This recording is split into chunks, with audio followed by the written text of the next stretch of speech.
So hey everyone, welcome to Crazy Random Happenstance. This is Video Game Week. I know I'm doing this a bit early, but there's a reason for that and I'll tell you later. So what I want to talk about this week in Video Game Week is actually something that's happening right now in this gaming generation that has happened before in other gaming generations, but has only really once been as prominent as it is now.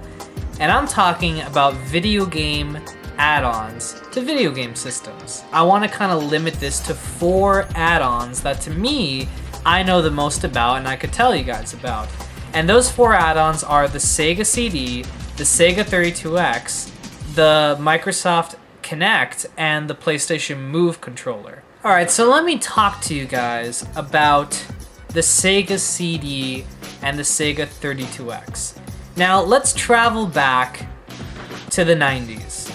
The Super Nintendo was out and the Sega Genesis was out. And even though the Sega Genesis had a couple of years extra head start, the Super Nintendo was dominating the Sega Genesis. So what did Sega do?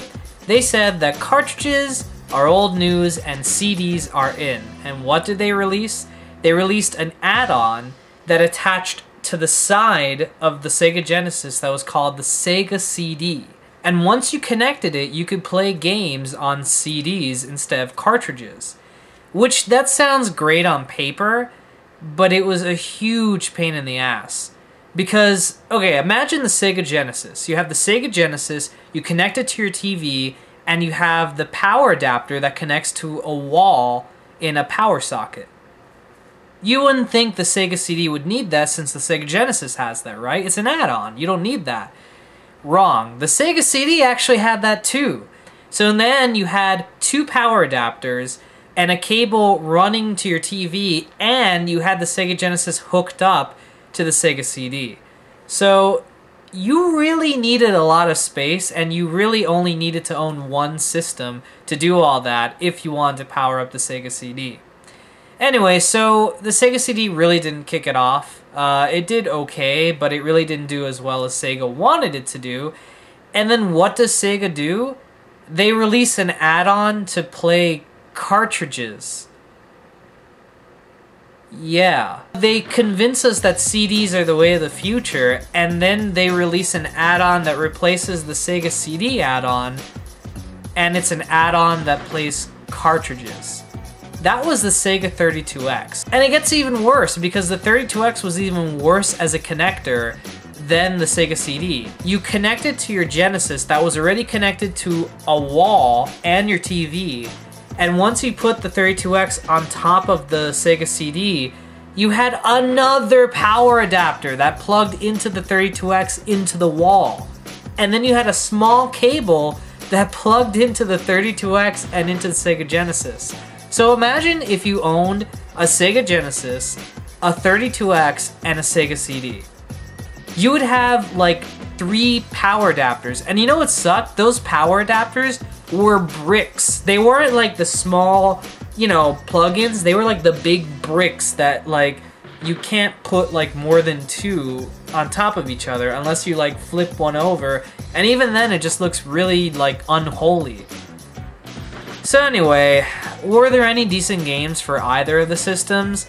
I mean, Sonic CD was good on Sega CD, and there's a bunch of other games that were pretty good on Sega CD.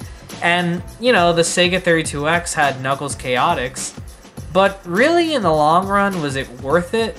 No. So this gaming generation, we actually have 2 add-ons that are right now out on the market. The first add-on is actually a little device called the Kinect. This giant camera is available right now for the Xbox 360.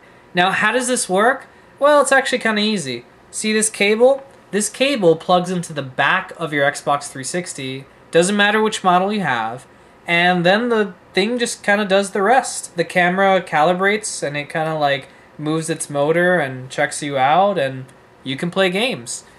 What kind of games can you play? Well, that's sort of the problem. Personally, I only own 2 games for Kinect, and that is Kinect Adventures that came with the Kinect and Dance Central, which I bought separately.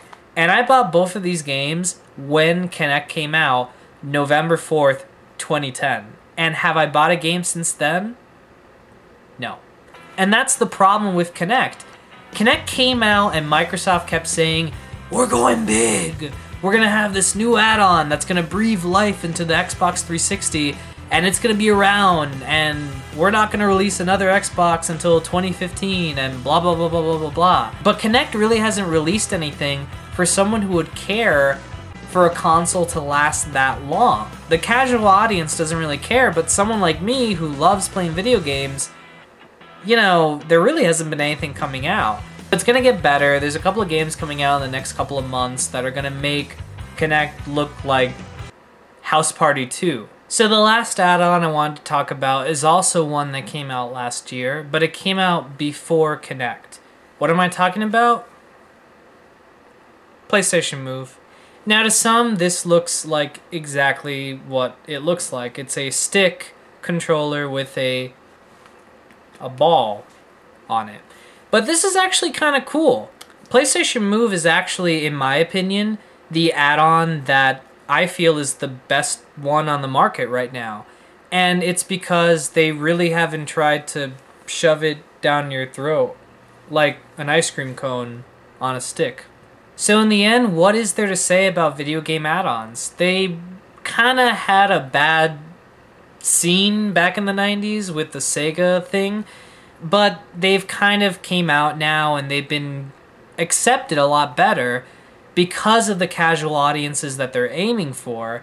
But hopefully in the future, Kinect and PlayStation Move will be seen in a different light, and maybe we'll get more games for them, and games that kind of show off the potential a lot more, and get people who are playing games on their regular controllers to buy this and add it onto their video game system and, I don't know, play it. Also, I wanted to reveal what I talked about earlier in the episode. So, the reason why I did this earlier in the month instead of later on in the month is because next week is Crazy Random Happenstance's 50th video. So tune in next week for Crazy Random Happenstance's 50th episode. That's half of 100, and that ain't bad. Fish tacos for the win. Seriously.